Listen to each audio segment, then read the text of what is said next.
นี่พี่น้องเคยบอกนี่แมงกะโนนเด้อนี่เด้อเนาะมีไข่ใช่เนาะเมนูกินแม่เป็นยังมันยังอ่อนหรือแข็งอ่อนเนาะมันแก่อีกประมาณอาทิตย์นึงเนาะเขาอยากมันมดวันนี้มือกว่าน้องไว้ก็ได้บ้าเนาะหลายอยู่บ่กระดาษอยู่ไหนอยู่ใช่ยังหลายอยู่ไหนเป็นปุ่มเลยเนาะบ่ว่าได้เนี่ยว่าจะนั่งกุติ๋วยังบ่ก็คามเลยกุคามนี่เนาะกุติ๋วมันจะตัวใหญ่เด้แต่จะบ่มือลันลงมาแล้วก็เก็บเลยบ่เนาะแต่มีบางก๊กก็คามก็ขามก็เกลือแต่ก็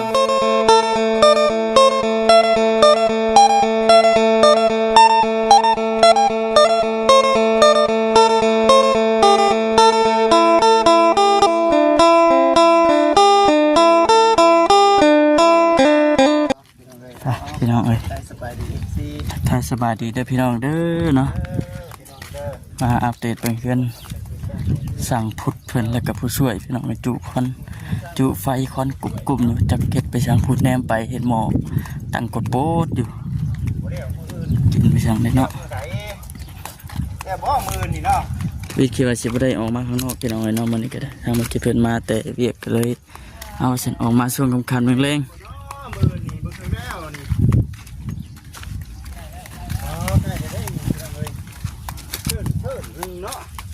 บ่ธรรมดาต้มอึ่งว่าน่ะสบายดีสิกินเขียดไหมใครต้มอึ่งแล้วว่ะเขียดหมูมีสบายดีเด้อสบายดีกินข้าวเที่ยงว่านี่น่ะโอ้4 โมงเลยได้โอ้ของแท้พี่น้องเอ้ยลาบปากแล้ววันนี้4 โมงแล้วกินข้าวแรงเลยนะคือจะได้เห็นจิบปากแค่พ่อมาคือแรงด้วยแล้วมันเนี่ยมาผ่านเลยมันแท้มือนี่เนาะผักเป็นยังไงมาได้ก็ได้กับคำกับบาดเดียวกับอะไรแล้วเนาะมันอึดแชมมันได้กระทากท้องไปก่อนบ่นะกินน้ำตอนนี้แล้วน้ำได้ยังว่าล่ะกินน้ำตอนนี้เนี่ยก็ดีใจแล้วพี่น้องเลยจะกินลาบางก็ดีใจเนาะแมนเชียร์ต้มอึ่งฝนตกเมื่อคืนนี้นะมากรถพี่น้องเลยไปเชียงรายนี่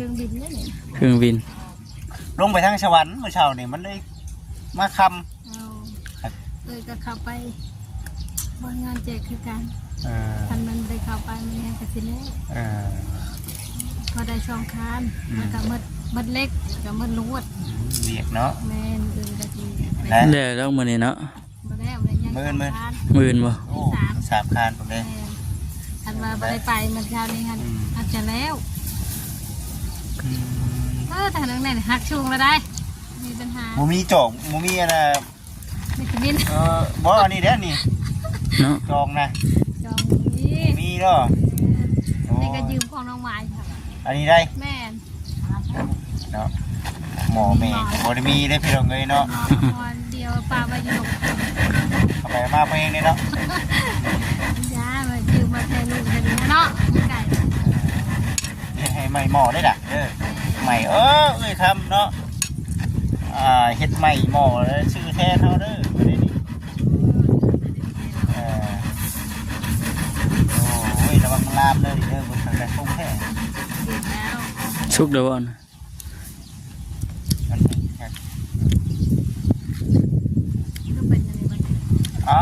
นี่ได้เกลือไปได้เพิ่งเนาะไอ้พงที่รถเกลือเนี่ยมันยังมันแห้งเราจะค่อยเชียออกน้ำเอาอีกคือแกงนี่เลยพี่น้องเลยจะเปื่อยไปยังคือต้มอึ่งจนน้ำมันเดือดเลยต้มมันแห้งๆแล้วมันจังคือเนาะมีขนมเด้อพี่น้องเด้อเนาะเอฟซีเอิ้นว่าจังไดเนาะอันนี้มันมาแน่เนาะคือกันบ่ก็จะว่าไม่ขนมมันขนมเนาะมันกินนูนขุดอยู่ในน่ะขุดบ่เนี่ยตัวใหญ่นะขุดเอาเนาะน่ะมันอยู่ในต้นหยังบ่ต้นมะขามอะไรตัวบ่ตัวนั่นน่ะตัวใหญ่น่ะทั่วไปเนาะเครือนั่นลายอยู่ในพวกไม้สิเด้ก็คือเนี่ยมันดงน่ะจักน้ำเครืออย่างว่ามันอยู่น้ำดุดน้ำเงามันน่ะกับน้ำเงากกๆเนาะ เหงาก็กอกมันแหละ ถือว่ามีความก้าวหน้าไปพี่น้องเนาะในเรื่องการดำเนินบ้านของทางผู้ช่วยเนาะโอเคอยู่ขัดดูมาแดงเป็นยังไงไปนอนพุ่นบ่ เช้า ค่ำเลยนี่เดี๋ยวเขาเพิ่มสีบ้านจะโมง4 โมงเลยกัน เด็กเขาคนในมองกันคืน ปาดเถอะ เอาเก็บแมงนี่นะแม่หลอดทาง มาจากโมงบัดนี้ ย่างพากันย่างไป มันเป็นดงไว้ตลอดเลยบ่นี่นะทางไปนะ โอ้ไปโอ้กันแล้วท่านไปได้แล้วไปตรง ถือว่าสู้เนาะ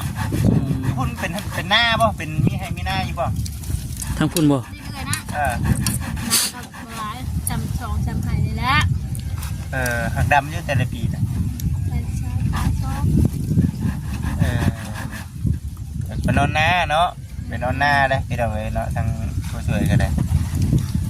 หน้าหลังเก็บแมงอันนี้ไปพร้อม นอนบ่ายโมงสิ หน้าใบโมงมาแล้วเคยจีลงเสร็จตบถามเนาะงานเก็บแต่ละโตเจ้า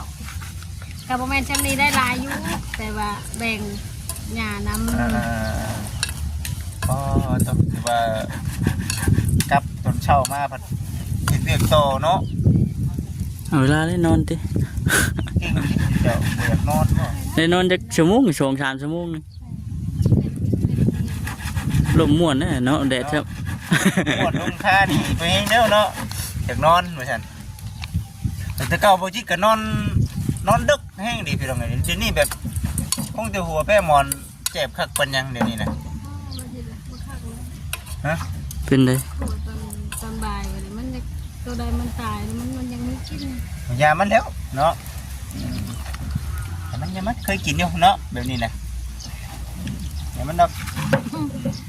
มันหอนเนาะ เคยกินอยู่คร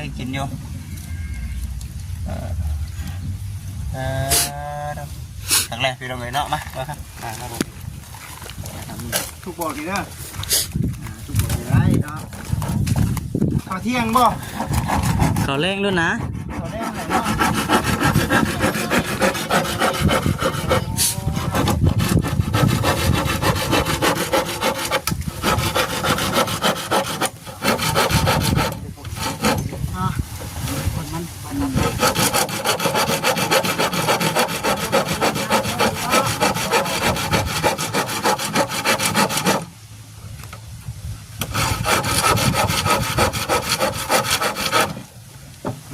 งามเนาะคนที่คานนี่พี่น้องเลย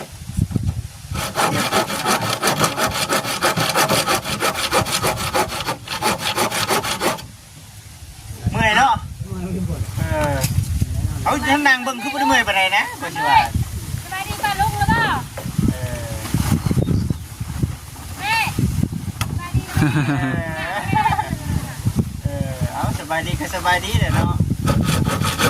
สบายดีปานใดเด้อลูกเมื่อยแล้วล่ะวะ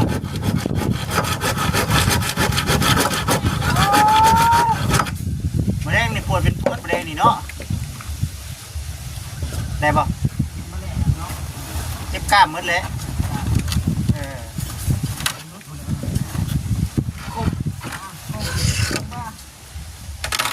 ฮัลโหล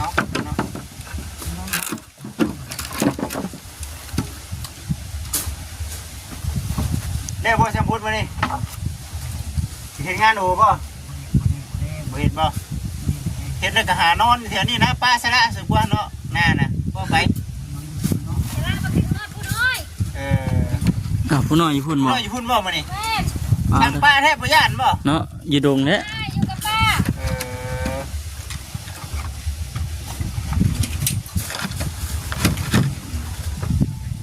นี่เอาให้ลงพร้อมกันมา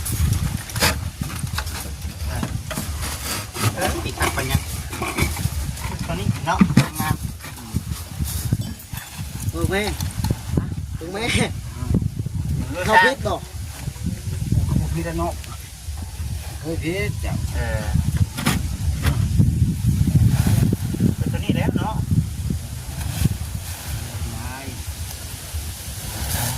ชายหักกี่เท่มื้อนี้บ่นี่ตัวนี้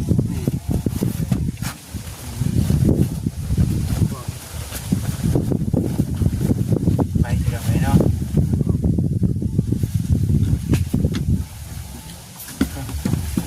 แดดกระโดดเนาะ แด ดดแท้แดดว่าเนาะ นี่คุณไม่เอายังไม่ช้า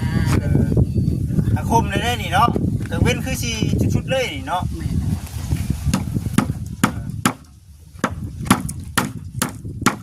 เดี๋ยวก็มาขับน้องไปเนาะมาเจ้า มาแต่สวรรค์มาแต่เรียกอยู่สวรรค์ก็ได้คำว่าสิบ่ได้มาได้บ่คำเพิ่นว่าจังได๋คำได้นี่เนาะว่าซั่น ที่กันเห็นคนว่าไปบ่ คิดชงจิตชงใจอยู่บ่ขึ้นฮอดแน่บาทนี่เนาะบ่ได้มาก่อนว่าซั่นน่ะนะ กันได้เอามาได้บนกินเองกินงานได้เป็นเรา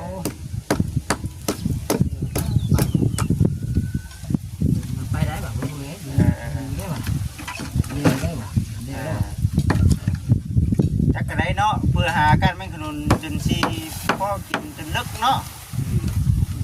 ปีกายนี่ยังว่าไปเด้อไปจิตปีกายนี่ปีนี้ยังบ่ได้ไปรักเนาะเดี๋ยวช่างเพิ่นไปป้าไปลงเด้ออยู่บ้างหรือช่างเพิ่นเด้อมีบ่บ้าง ของกันบ้าง อย่าหาบ่คำยังเคยกินบ่ เคยกินลืมรสชาติแล้วจะ ลืมแน่เนาะก็มีก็สิชื่อนะเด้นี่ ขนาดคนกันยังว่าก็ได้กิน ว่าเอาหน้าไปหาเนาะหมานอยู่บ่เคยอยู่บ่หาก้านบ้างหายิงบ้าง บอกสิก่อน เลยบอกเพิ่นเนาะ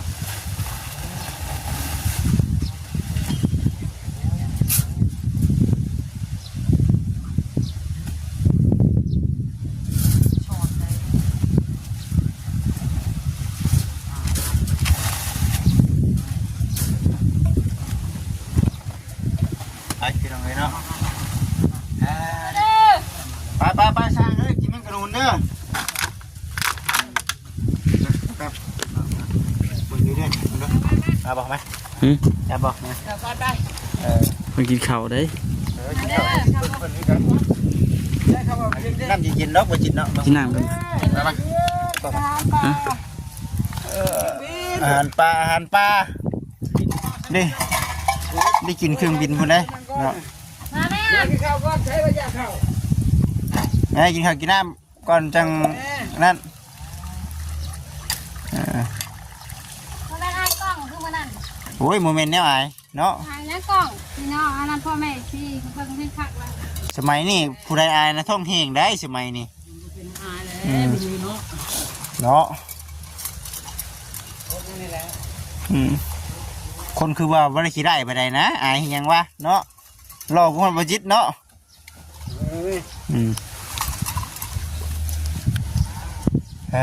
เนาะ มาที่ตายพูดบอกเลยว่าที่ใช้นี่ ยูฮันแล้วบอกคอยกินน้ำ มากินล้างมือกินแล้วมันยังมีมากินเลย โอ้เช็ดตัวได้ไง ไอ้ที่กินตัวเดียว หน้ามันยังเหมือน อยู่เรา ยังได้อยู่ได้ คำนะเด้ ได้อยู่ มาแม่ ก็อายกล้องวะ มาเด้อกินข้าวดำเนิ เนาะ น ยังบ่ทันได้กินข้าวแรงใช่ไหมว่าอายกล้องเลย เขายังนี่เขาเช่าหรือเขาเที่ยง ข้าวทั่วไปอย่างยำนากินยำนั่นบ้านเที่ยงก็เข้าไปบ้านบัดกินเลยเด้ก็นี่ค่ะมาแม่มันมาเลยเมื่อได้คนปวดขาเจ้าได้เนี่ยอย่าไปยึด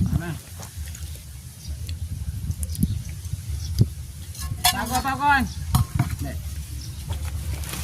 มาครับ มากินกัน มาลองเบิ่งดูเบิ่งนะ ไงก็อย่าละเนี่ยปลาเลย ตรงไว้ในตรงไว้ในเฮ้ยตรงดูแล้วว่า ทางอยู่ ไว้ตรงไว้ กินแมงกะนูนกันเด้อ โอ้นี่พี่น้องเคยบอกนี่แมงกะโนนเด้อนี่เด้อเนาะ มีไข่ใช่ไหมเนาะ เมนู กินแม่ เป็นยังมันยังอ่อนหรือแข็ง อ่อน เนาะ แม่อีกประมาณอาทิตย์หนึ่งเนาะเขาอยากมันมดวันในมือก่อนมันไว้ก็ได้ได้ หาเนาะ หลายอยู่บ่ กระหลายอยู่ไรหลายอยู่ไร เป็นปุ่มเลยเนาะ บ่ว่าได้ เนี่ยว่าเจ้าน้องกุ๊กติ้วเนี่ย ติ้วบ่ บ่ก็ค้ามเลย ผู้ค้ามนี่เนาะ ปกติมันจะตัวใหญ่เด้แต่จะบ่ สลันลงมาแล้วก็ เก็บเอา เก็บเลยบน แต่มีบางก๊กก็ค้ามก็ กุ๊กขามกุ๊กเกลือแต่ก็กุ๊กหมกเกลือเนาะ กูมันคือก็ได้คือกัน แม่น กูมาเกลือ กุ๊กหมกเกลือกุ๊กมันแม่งขนมเขียวเนี่ยกุ๊กหมักโย กุ๊กโยขึ้นปีกายนี่ไปหากันกับบ่เฒ่าไม่เฒ่า ยังน้อยๆ แม่บ่เคยขึ้นกุ๊กใหม่ก็ บ่ขึ้นได้บ่ บ่ย่านเนี่ยว่าขึ้นไปบึ้น น้องต้นไม่เป็นเนาะตั้งโคมซี่ใช่ด้วย สั้นเอา สั่นลงนะว้าย ปวดเอาดิ ใหม่ มันยังหมดแล้ว คุบหมองเลยเนาะ ทุบมันเลย เฮ้ยยาย ยาแล้วเอากินมาเดือน เนาะว่าสิข้าวตมาดใช่ไปย่าได้ เอามา มันจีนี่พี่น้องเอ้ย มา จีก็อ่อนคือกันนี่เนาะ มันยังอ่อนอยู่ คือว่าจบจากนี้ไปแล้วก็สิเฮ็ดจังไดต่อบัดนี้ เพื่อนไอ้ดาวชาวดาว บ่ แม่น คือว่าอดทนอีกจังหน่อยเด้อน้องดาวบ่ แม่ แม่น เอาให้มันเด้อได้จังไปแม่นบ่ จากมือสองมือ ยังสี่ข้านหาข้านเนาะ ใครบ้ายังสามบ่ สามบ่ แม่นเอาขึ้นหลายหายว่า โอ้ยนับที่ได้เราบอกไปก่อนเลยเนี่ยมีสามเนาะ ไปหลายทีแรกมันแห้งก็ขึ้น ว่าพวกน้อยๆนี่เนาะ มันจะเป็นยังโอ้ยาวไปละ เพิ่มอีกเนาะเพิ่มอีกจะอีกเพิ่มทางไหนบัดเพิ่มทางนี้ เพิ่มทางดังทางใดก็ได้คือแต่พ่อแม่ มันสิเพิ่มไปทางดังพุ่นบ่ได้เนาะ แม่น เพิ่มไปภาคคณะพุ่นบ่ได้แม่นบ่ ได้แล้ว เจ้าเนาะ ของเพิ่น ดินเพิ่นเด้ เพิ่มข้างชายข้างหัวได้อยู่ ข้างหน้าก็ได้เนาะ แม่น ข้างหลังนั่นบ่ได้เด้ กินได้แบบ กิน กินได้ กินแล้วว่ายาก อัน ๆ นี้ แม่ อันนั้นได้ใบมะขามได้แบบ เรากินใจได้กินเลย กินแล้วได้เงินนี่ก็คู่บักหลาย ใช่ พอนะ มื้อนี้ได้ภาคเบาเวียงเนาะ เงินนี่ บ่ ฝาก เป็นหยังเราข่อยก็ได้กินนี่ได้ยังหากะเบิดวังแดงนี่ได้เว้นหากะเบิดวังอันน่ะเที่ยงนี่อันที่ว่าน้องชายดาเพิ่นเอาให้เมื่อวานนี่บ่ได้กินอยู่ นั่นก็น้องเสลา น้องชายดาเพิ่น นักกับน้องชลาเนี่ยก็ทำทันใดมีโอกาสที่หา บัดมีโอกาสเพิ่นแล้วเนาะ ทีแล้วมันแข็งขึ้นอีกเนาะ ฝากให้มันคนนะ ชื่อที่มันมีหว่า ท่านที่ฝากเงินมาทำก็เลยกับผมมีคือตาเห็นแหละ แล้วบัดได้ มันชื่อหมอครัวมันขนุนชื่อน้องกินยังบ่มีนะ ชั่วโมงครัวไม่กระนูนก็ยังบ่มีเนาะนี่ไปยืมของทั้งน้องๆเพิ่นนี่แหละ กินของนางไม้ กินแล้วบ่อยากหยุดได้แม่งกัน กินไหมบ่ให้เกรงใจได้คนมีอยู่ โอเคพี่น้องไปเดี๋ยวจะจบคลิปก่อนเด้อพี่น้องเด้อเนาะขอบคุณหลายๆพี่น้องเลยเมื่อไหร่ที่มาอัปเดตใหม่ให้กับซีได้เบิ่งไปพี่น้องสบายดี